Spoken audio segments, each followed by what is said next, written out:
we have shown that we are capable and we're very much able to defend not just Donbass, but every part of Ukraine, and we'll continue basically both in terms of defenses and in terms of counteroffensive. The Russians, what they are trying to do is they're trying to shell the areas basically without engaging street fighting, as to try and push our forces out with artillery. And second, to surround areas, towns like Severodonetsk, to cut off the supply lines to those embattled cities, embattled areas. We can speak now to Sviatoslav Yurash, who is the youngest Ukrainian MP from the Servant of the People Party. Good morning.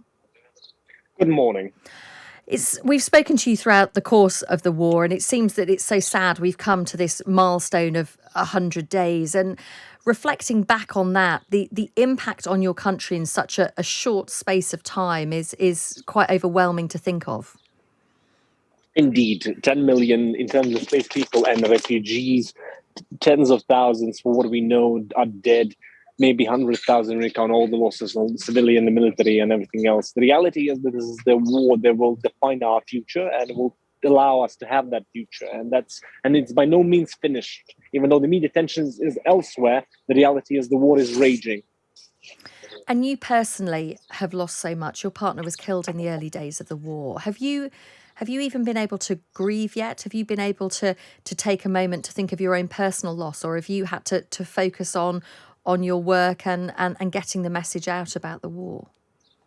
That's the only way to make sacrifice that we all have took throughout all of this, something that will matter, because all the people that died, including Alexander, they were people who wanted independent Ukraine, trusted Ukraine. They wanted that future, which will give us a chance to build a prosperous, free Ukraine that they all dreamed about. So the point is to make that dream happen. Yes, indeed, we had the funeral, we had all of that, which is necessary when somebody has died, but we all cried and grieved. But we need to continue to work, because that work is what they were doing every single day when they had a chance. We need to make that something that is defining Ukraine's future.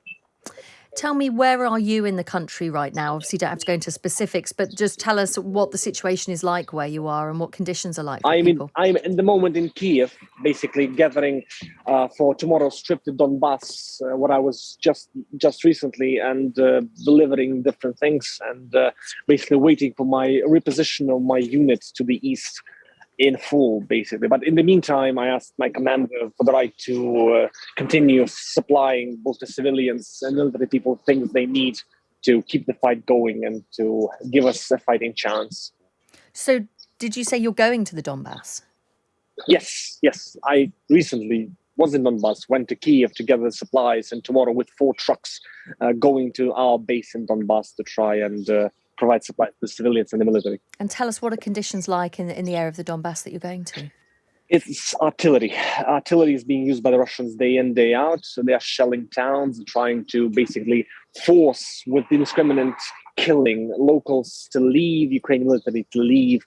The reality is that we basically are fighting tooth and nail for every part of Donbass. And the battle that's happening right now in Severodonetsk and Lysychansk, where I was, is something that essentially is street fighting and artillery duels, which basically are the most horrible things you can have, because you cannot fight against artillery very effectively. You basically are in the hands of luck there. That must be terrifying. It is, but when you are there, the point here that is to focus on the mission. And if my mission is to deliver things that people need, military guys need, and all that, that's more important, And if luck decides otherwise, then luck decides otherwise. But I've been kept safe, and thankfully, and my luck hasn't run out. And hopefully on this trip it won't run out as well, and we can continue on with the work. Of course, and we wish you all the luck in the world and staying safe. I was reading that 15,000 civilians are trapped in Severodonetsk, as you speak about. Many of them sheltering in a huge chemical plant, which I know President Zelensky has said that the Russians have been targeting that site with artillery. Give me a sense of how civilians are coping in Severodonetsk. Obviously, you're taking food and trying to help them, but they must be terrified and not have those provisions very easily.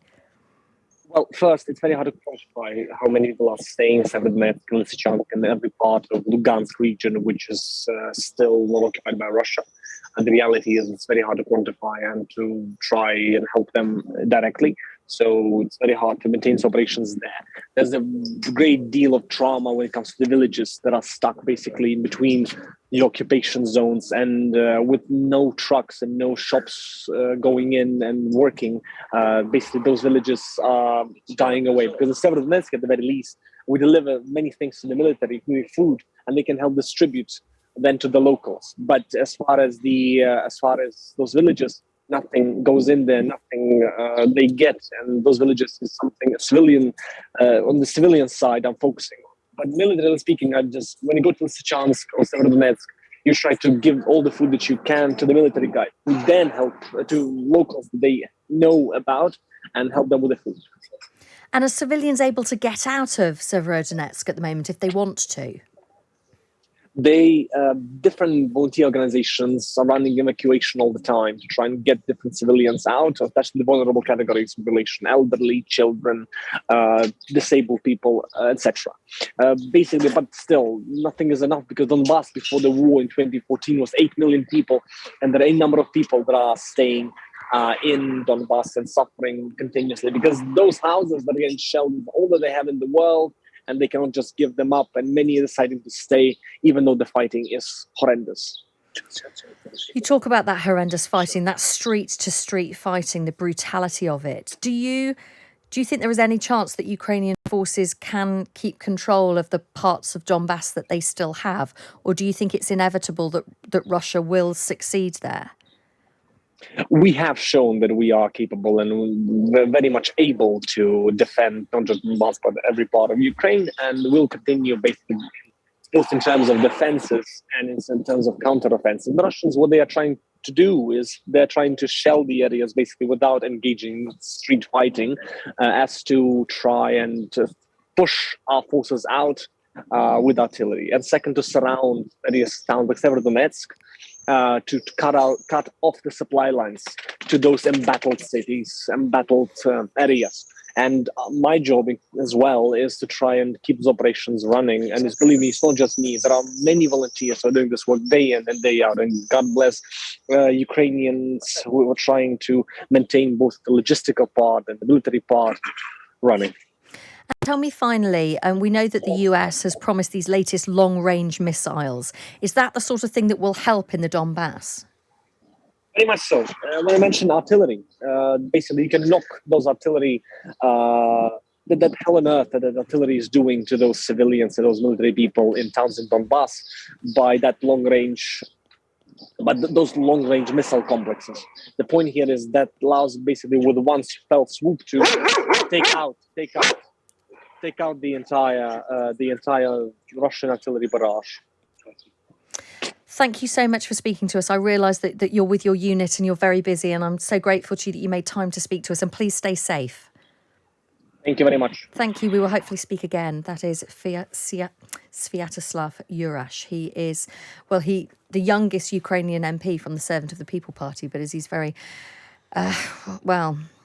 starkly pointed out that he is not now.